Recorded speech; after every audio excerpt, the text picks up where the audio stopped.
Hi guys! Magandang gabi! Welcome back po dito sa Gandara SRU channel for showbiz update. Andito na naman nga po akong muli nagbabalik. Wala na pong iba ang nagmamaganda na inyong kachismosang Kim Pao, ang lokaret na si Gandara, upang maghatid sa inyo. Yes, mambubulahaw na naman po ako sa inyo ngayong gabing ito. Pero medyo lang po yung update natin. Medyo malungkot kasi halata rin po talaga sa face ni Kimi yung lungkot. Di ko alam kung lang ba siya, nag-iipon ng energy, o hindi lang talaga tayo sanay kasi lagi natin nakikita si Kimi na nakangiti na full of energy. Anyway, ano nga yung reason kaya dito ni Kim Chiu? Pagod lang ba talaga? Or may problema? Or may malalim siyang iniisip kasi? Mukhang may malalim na iniisip. Pero bago po yan, sa mga hindi pa nakaka-subscribe dito sa ating channel, maaari lamang na pindutin po ninyo ang subscribe button natin at notification bell na nariyan po sa baba para maging updated po kayo at ma-notify tuwing may bago tayong chika at balita hinggil sa Kim Pao. Basta po mga balita na may kinalaman kina Kim Chiu and Paula Avellino, sagot na natin yan. And bilang pasasalamat sa ating mga taga-subaybay, narito at meron po kung ilang napiling basahing komento mula sa ating mga commentors. So, magandang gabi. First comment nagmula nga po kay Madam Norma Dayag. So, shoutout po sa inyo. Napakasipag yung mga comment. Grabe naman yun. So, Gandara, good PM. PM na po. Ayan, or pwedeng AM, baka bukas na umaga, may makapanood po nito. So, magandang araw sa inyong lahat. Anumang oras po ninyo napapanood ang video ko ngayon. Nako, nababahala na naman kami mga seniors dito sa balita na parang mabigat yung tampuhan nila.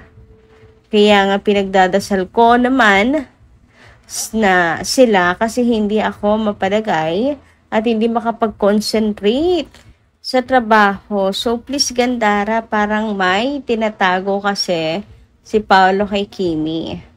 Have this be clarified because we don't feel the ease with this issue. Yes, Gandara, we do believe that God is good to them, that they will be united in this holy matrimony.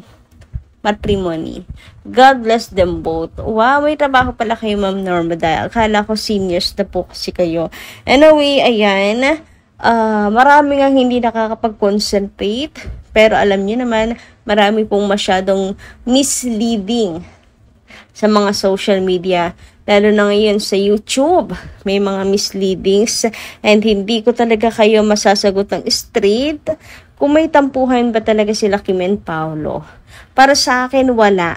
Yan.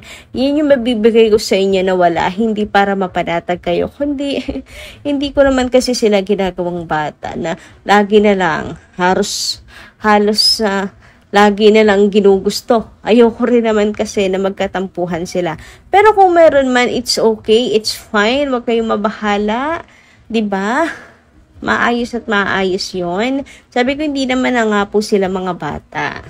So, they are both matured and ganun talaga kapag masyado tayong attached sa isang tao, mahal mo, may makakaramdam ka na niya ng iba't ibang emosyon.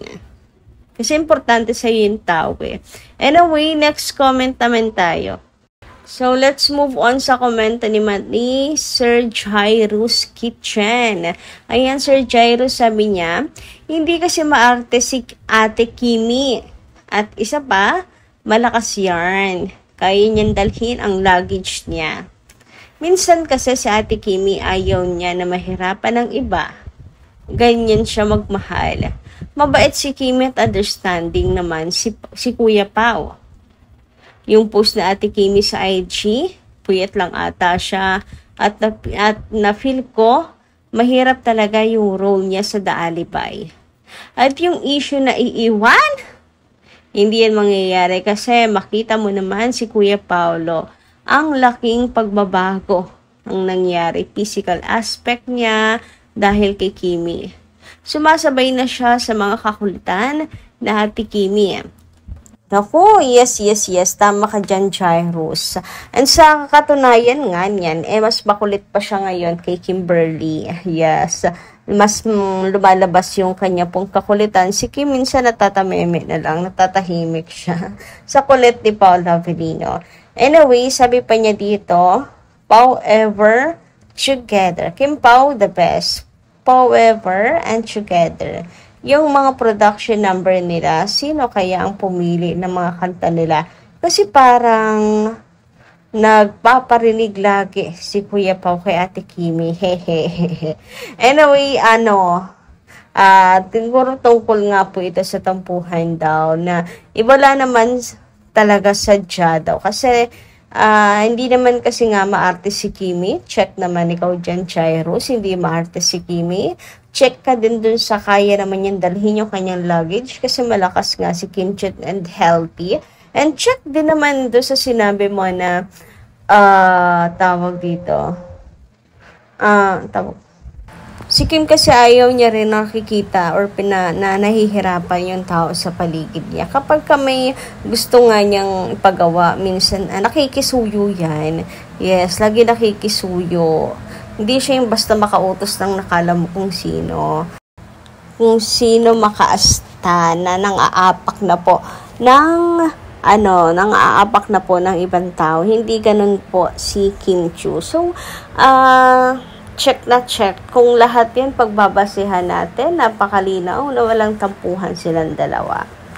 Pero tulad sabi ko, we don't know ano ang istorya sa likod kung bakit yan nasabi. Sino kasi nagpakalat niyan? Hingay nyo kasi ng pruweba. Anyway, sabi naman dito ni Rosemary Ramos, Remedios pala, ano na yan? Bubulag na tayo. Madam Remedios Ramos, maganda rin gabi. There's Gandara po ito. Gandara, wag po kayo may kamali. Pakinggan niyo yung boses ko na pa, bebe. Gandara yan. Alam mo, kapag nakikita ko ang mga sweet moments ng Kim Pao, sobrang saya ko. Pinagpipray ko, hinasana, lagi, nasana sila na nga magkatuluyan. Mas lalong nag-uumapaw ang kasiyahan kapag sila na mismo ang nagsasabi na sila na nga, di ba? Nakakaloka talaga ang Kim Pao. Senior na ako. Ang paghanga ko kina Kim and Paolo, walang pagpukunwari. Talagang kahanga-hanga silang dalawa. Halos araw-araw ina-update ko mga nangyayari sa kanilang dalawa. Basta kapag nag-open ako ng CP ko, YouTube ka agad. There's sa'yo lang ako nagtiwala. Alam ko naman kung gaano mo kamahal ang tambalan nila Kim and Paolo. Nakakaselos naman si Ders. Kung paano mo pinoprotektahan ang bawat issue na binabato sa kanila ng mga bashers, kilos at galaw nila Kim and Paolo ay siya na lang nakikita. Pero sa isang banda, hindi naman nila kayang hatakin pababa ang Kim Pao. Yun na lang pinanghahawakan ko. There's maraming salamat. Nakatampa, Madam Remedios. Charot lang. maraming salamat sa pagbabasa mo ng mga comment ko kina Kim at Paolo. Mahal na mahal ko tambala ng Kim Pao. Hindi ako bibitaw Kim Pao forever. Naku, walang alaman, Madam Remedios Ramos. And totoo naman po talaga yan. Talagang lahat tayo pag open ng CP, Kim Pao po talaga agad. And sobrang saya natin. Lalo na siguro kung sa kanilang dalawa mismo manggagaling ang pag-amin. Anyway, dumako naman nga tayo dito sa Reels ni Kimi na kanya pong in-story na rin. So, hagip na hagip nga po yung pagka medyo malamya ni Kim Chiu. Ayan. Alam nyo, wala namang masama na wala namang tawag dito, hindi na siguro tayo sanay na ganito yung aura ni Kim. Hindi naman po masamang makunan ang gantong moment. Si Kim Chiu, tao lang din naman siya, hindi ba? Pero hindi sanay yung mga tao siguro ata, lalo higit ang mga fans na ganyan yung aura niya. Usually kasi lagi siyang nakangiti, ang taas ng energy, etc. Pero, ayun nga, kaya ang nasa isip ni Kimi, mukhang malalim-lalim ang kanyang iniisip. 'Di ba? Kita niyo naman dito, even po dun sa kanyang video, talagang may something hindi mo ma-confirm, pero yan.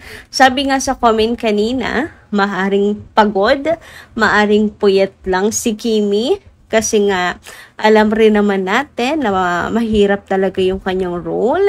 Nafe-feel naman natin na may kahirapan nga ang kanyang role dito sa The Alibay. So, siguro nauubusan din siya ng energy. Pero, ayun, sana lang po ay makapag-rest na rin si Kimi ng yung deserve niya. Yung matagal-tagal, and syempre, sana na pag-iisip-isip nga rin ni Kim Chiu na wag ubusin yung sarili. Wag unti-unting ubusin yung sarili, yung lakas, yung energy sa pagtatrabaho. Walang masama kung minsan ay magpahinga rin muna. Naku, pumasok na naman sa isipan ko yung 24 hours siyang gising. Minsan lang naman siguro yun mangyari. May event lang talaga, hindi lang makasay no kay Big Brother kasi dyan siya nagmula. Given naman yon, pero sana wag na ulit maulit. Yung magpaulit-ulit ng paulit-ulit kasi babagsak talaga yung katawan niya. Ngayon, hindi natin ma-confirm kung ano man yung bakit ganito kasad si Kim Chiu. Siguro pagod lang talaga siya. Wala naman sigurong something na talagang may problema. O baka na naman maisingit yung tampuhan ng Kim Pao. Medyo medyo nagpo-connect na ganito kalungkot si Kim Chiu. Anyway, basta ako think positive pa rin na okay ang lahat. Lalo na nga mayroong videographer si Kimi. Gusto ko nga tanongin sino yung videographer niya. Kasi kung mapapansin nyo naman nga rito, yung kanyang damit, heto rin yung damit ng nila damit ng suot-suot niya na pag-prepare nga po sa sa The Alibay na kasama po niya si Paolo. So, hindi po malabong kasama niya rin si Paolo dyan sa condo. Hoy, grabe naman nga yan. Kayo guys, ano yung masasay patungkol dito? Charot lang ha, malay nyo naman. So, ayan. Sinin kasama mo, Kimi? Charot lang. Anyway, hanggang dito lang muna aking update. Thank you so much po sa inyong pakikinig. Kita kasi po tayo sa susunod na Chicas. Maraming po salamat.